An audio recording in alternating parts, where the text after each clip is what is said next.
Today we got one of the biggest updates to CS2 that we've gotten the entire time that the game has been out, and the update addresses quite a few things, including a complete overhaul on Vertigo and a couple of economy changes. Now, it's no secret that since CS2 has released, we've had a lot of problems with MR12 being introduced into the game, and so in this update, Valve took a stab at trying to fix the CT economy problems, as well as just make some overall changes to the game. And on top of all of these changes that they made, they also added the ability to rent skins, and no, I'm not joking, so make sure you stay tuned for after our sponsor. I'm going to cover it all. Today's video is sponsored by SkinsMonkey. SkinsMonkey is a site where you could trade skins that you already have to get some skins that you might want. That way you can hop into your next game with some fresh new skins. All you have to do is log into the site through Steam, put in the skins that you don't want anymore, grab the skins that you do, and then click trade. Trades happen almost immediately, and any balance that you don't use in the trade will roll over for a trade that you might do in the future. Right now you can get a free $5 if you were to use code Austin on the site, and if you were to use my code, you would get an additional 5% on top of the 30% deposit bonus. So let's say if you deposit $100, that means you would get $135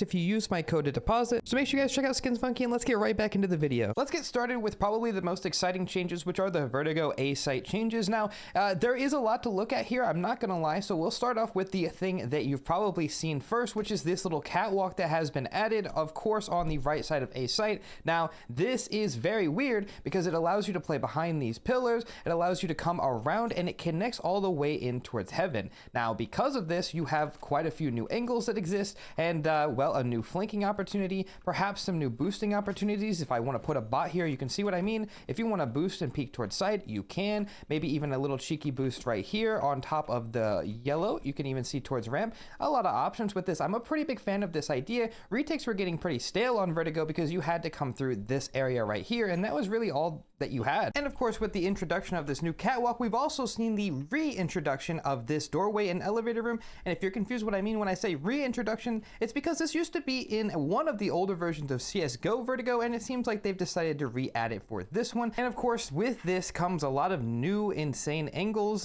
which you will have to get used to in time. Obviously, you can deny rotations from B from elevator now, which is a really insane change. You can hold side haul from inside of elevator. You can hold A from inside of elevator. I mean, there's a lot of cool things that you can do. And there's a really cheeky angle from right here where you can see into the new part of the map, this catwalk. It actually connects up, which I do like. Now, in case you're curious about this, I've already come up with a smoke for it, so don't worry. You can just give it a simple left and right click throw right here, just like before in this corner to throw left side smoke, and you'll get a nice one. Fantastic. And of course, they've also changed the CT spawns on this map, so there's now 5 in a row. We still have the same best B spawn, and with these new spawns, it basically means that the timing to peak ramp is exactly the same as it used to be. So you peak the top of yellow at the same time that they get to the bottom of ramp, so balance has pretty much been restored, and I think that's everything for Vertigo. There's also been some significant changes just to general gameplay. If you remember at the beginning of the video, I said there was some economy changes, and I wasn't lying,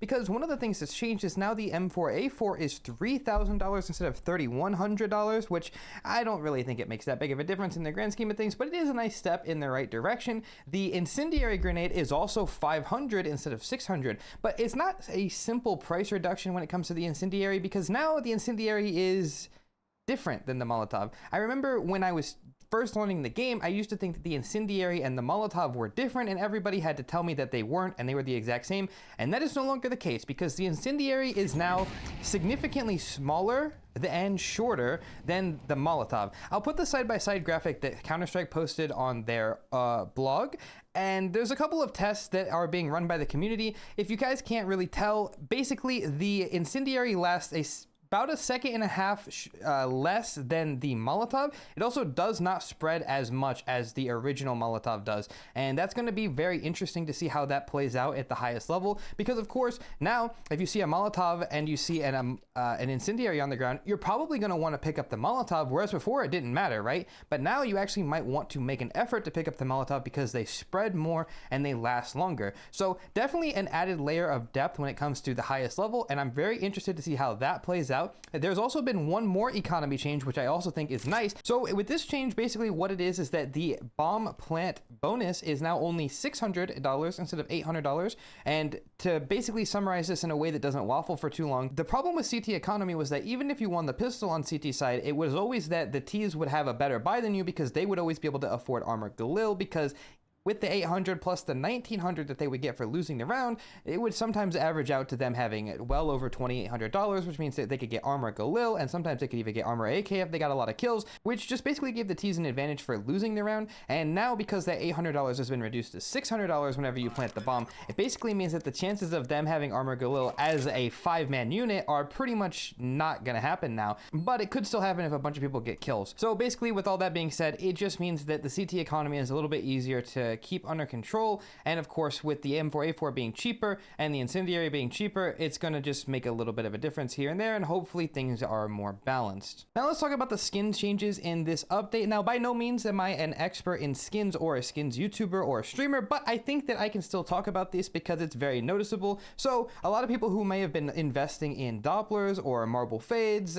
they might have noticed when they got on today that their knives look significantly worse. And as you can see here, a lot of the Doppler effects have been severely nerfed. This is a phase 1 Doppler, and let's look at the phase 2 Doppler. If you do recall, previously phase 2s were basically full pink, and you might not notice a big difference if you're not into skins, but as you can see, this is a pretty significant change to the knife, and it takes out a lot of the flare of the skin. Now, I don't know if this is intentional or not. It was not in the patch notes, but it has had an effect on the community because these skins have tanked in price quite a considerable amount, and I don't really see that slowing down if this is to stay the same. And speaking of skins tanking in price, let's talk about renting skins. Now, at the beginning of the video, I mentioned that you can now rent skins, and that was not a lie. So in the Kilowatt collection, which this is the only collection you can do this in, you can now, instead of opening the case and getting one skin that's yours to keep, you can now rent all of the skins except for a knife for 7 days. Now, I've already done this, I did it on stream, but whenever you use your key to open up the rental case, I guess, you get all of the skins. As you can see, I already did this once, and all of the skins that you've seen me use this video are actually rentals. As you can see, once you do it, it tells you how long you have on it. The condition is random, the flow is random, and you get to use them for a week. Now, the only catch to this is that you cannot rename the skin and you cannot put stickers on it. But it doesn't really matter because at the end of the day, you can use every skin in a collection for just one key. So let's say you get a Kilowatt drop to you and you just decide to rent the skins, and you do that 4 times a month. It only costs $10 for you to use an AK Inheritance, an Op Chrome Cannon, the new USP, the Black Lotus M4, and I'm pretty sure that that means that a lot of these skins are going to lose their value. I'm not an expert, of course, but that is probably what's going to happen. So this will be an option. More than likely, if you are on a budget, this is a great idea. For all the new cases that come out, I assume this is going to be a feature going forward, so it's going to be really interesting to see how that plays out. But yeah, so that's pretty much all there is to talk about when it comes to skins. As you can see here, you can open to keep or you can open to rent. And other than that, it was just a bunch of quality of life improvements. So if somebody has something spelled out on their gun that you don't like, you can now mute them in the game, and that will reset their stickers to default, which is great. Of course, Chicken's got a new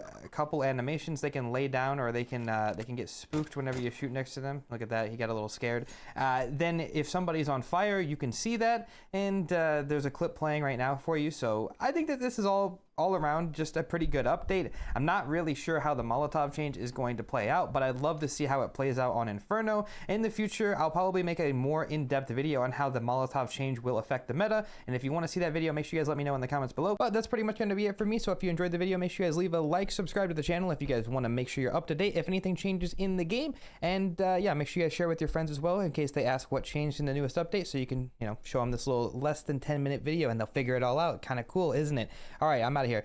Bye bye. Appreciate you guys for watching. Peace.